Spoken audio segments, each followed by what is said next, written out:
Hello guys, welcome to my channel Padma Om fashion. இன்னைக்கு என்ன பார்க்க போறீங்க பார்த்தீங்கன்னா, ஒரு ரெஸ்டாரண்ட் ஸ்டைல்ல கடுகு சட்னி தான் பார்க்க போறீங்க. ரொம்ப ஈஸி செய்யறது. வீட்டில் இருக்கிற பொருளை வச்சுட்டு நம்ம செய்யலாம். அது எப்படி செய்யலாம்னு சொல்லிட்டு பார்க்கலாம் வாங்க.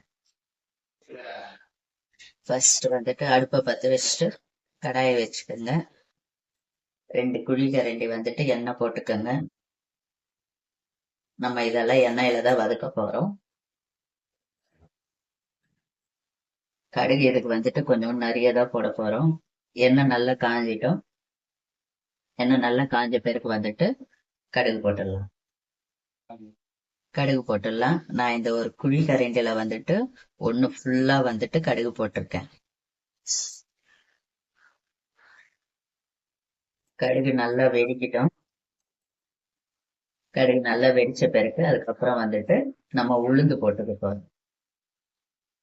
ஒரு கடுகுன்னா, ஒரு ஸ்பூன் கடுகுன்னா 2 ஸ்பூன் உளுந்து. நீங்க எந்த அளவு எடுத்தாலும் பரவாயில்ல. வீட்டுல உங்க கிளாஸோ கிண்ணமோ இல்ல ஏதாவது ஒரு ஸ்பூன்லயோ எந்த அளவு எடுத்தாலும் ஒரு ஸ்பூன் கடுகுன்னா 2 ஸ்பூன் உளுந்து. ஒரு கிளாஸ் கடுகுன்னா 2 கிளாஸ் உளுந்து. அந்த மாதிரி ரேஷியோல எடுத்துக்கணும் நம்ம.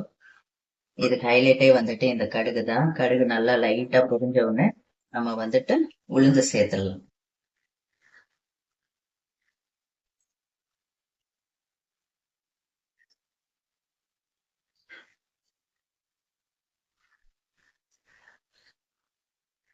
கடுகு பொரியட்டும். கடுகு பொரியலைன்னா ஒரு மாதிரி கசப்பு தன்மை வந்துடும். லைட்டா கடுகு வெடிச்ச பிறகு நம்ம உளுந்து போட்டுடலாம்.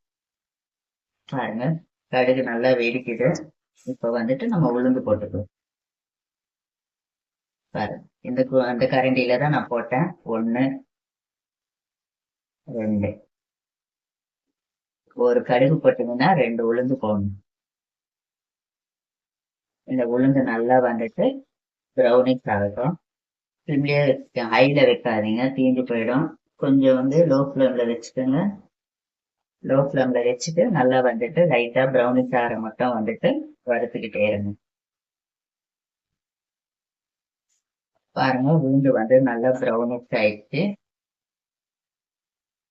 அடுத்தது நம்ம பூண்டு சேர்த்துப்போம்.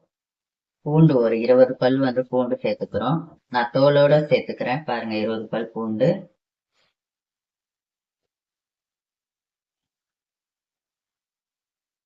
அடுத்தது காஞ்ச மிளகாவும் ஒரு 20 சேர்த்துக்கிறேன். உங்ககிட்ட நீட்டு காஞ்ச மிளகா இருந்தாலும் நீட்டு சேர்த்துக்கலாம். குண்டு காஞ்ச மிளகா இருந்தாலும் குண்டு காஞ்ச மிளகா சேர்த்துக்கலாம்.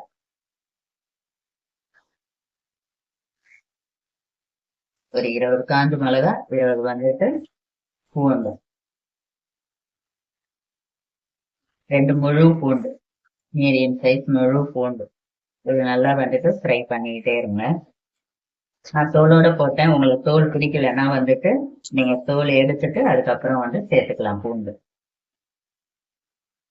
நம்ம எதுவுமே சேர்க்க போறது கிடையாது. இந்த கடுகு, உளுந்து, பூண்டு, காஞ்ச மிளகா, அடுத்தது இதெல்லாம் கொஞ்சம் வதங்கின பிறகு நம்ம தக்காளி சேர்க்க போறோம்.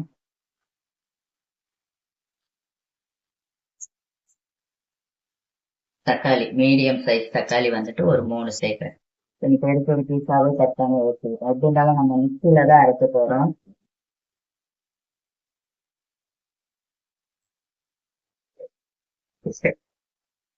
சால்ட்டும் போட்டுக்கோங்க. இப்போ கொஞ்சோண்டு போட்டுக்கோங்க. அப்புறம் அரைக்கும் போது கொஞ்சம் பத்தலைன்னா போட்டுக்கலாம். இந்த சட்னி ரொம்ப நல்லா டேஸ்டா இருக்கும். அந்த கடுகோட ஆரமா ஸ்மெல்லும் அந்த பூண்டோட ஸ்மெல்லும் சாப்பிடும்போது ரொம்ப நல்லா இருக்கும். இது கூட நம்ம எதுவுமே சேர்க்க போறது கிடையாது. கருவேப்பிலை, கொத்தமல்லி இந்த மாதிரி எந்த ஐட்டமும் நம்ம வெங்காயம் இதெல்லாம் சேர்க்க போறது கிடையாது. இதுதான் ரொம்ப சிம்பிள் இந்த சட்னி செய்யறது. இதெல்லாம் நல்லா வதக்கிட்டீங்கன்னா அதுக்கப்புறம் ஆற வச்சுட்டு மிக்சியில போட்டு நம்ம அரைக்க வேண்டியதுதான். இதுல தாளிக்க கூட கூடாது. தாளிக்க தேவையில்லை இந்த சட்னி. ஏற்கனவே நம்ம கடுகு போட்டிருக்கிறதுனால அந்த கடுகோட ஸ்மெல்லே ரொம்ப நல்லா இருக்கும். தாளிக்க தேவையில்லை. இது கொஞ்சம் நல்லா வதங்கட்டும். தக்காளி எல்லாம் நல்லா வதங்கட்டும். பச்சையெல்லாம் வாசனை போயிட்டு நல்லா வதங்கணும். பாருங்க, தக்காளி எல்லாம் நல்லா வதங்கிடுச்சு. நம்ம ஸ்டவ் ஆஃப் பண்ணிடலாம்.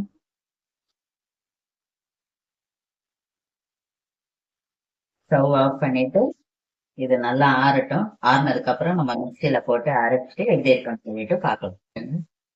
நல்லா ஆறிடுச்சு. இது இப்போ நம்ம மிக்சியில போட்டு கிரைண்ட் பண்ணிடலாம். வாங்க மிக்சி ஜார்ல போட்டுக்கலாம்.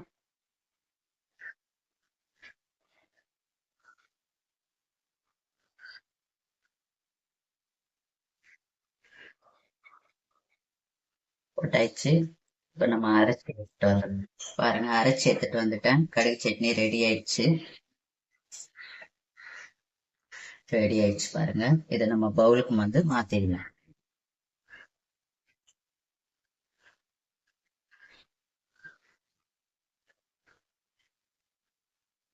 தண்ணி சேர்த்து அரைச்சிக்கோங்க. அப்பதான் வந்துட்டு நல்லா நைஸா அரைக்கும். ரொம்ப நைஸா அரைக்காதீங்க. கொஞ்சம் லைட்டா கொரப்பா இருக்கிற மாதிரி அரைச்சுக்கோங்க. பாருங்க, சட்னி நல்லா ரெடி ஆயிடுச்சு. இது வந்து இட்லி, தோசைக்கு, ஊத்தாப்பத்துக்கு எல்லாத்துக்குமே ரொம்ப நல்லா இருக்கும் தொட்டு சாப்பிட்றதுக்கு. கடுகோட ஸ்மெல் வந்துட்டு நல்லா வந்துகிட்டே இருக்கு. ஆரமா ஸ்மெல் வந்துகிட்டே இருக்கு.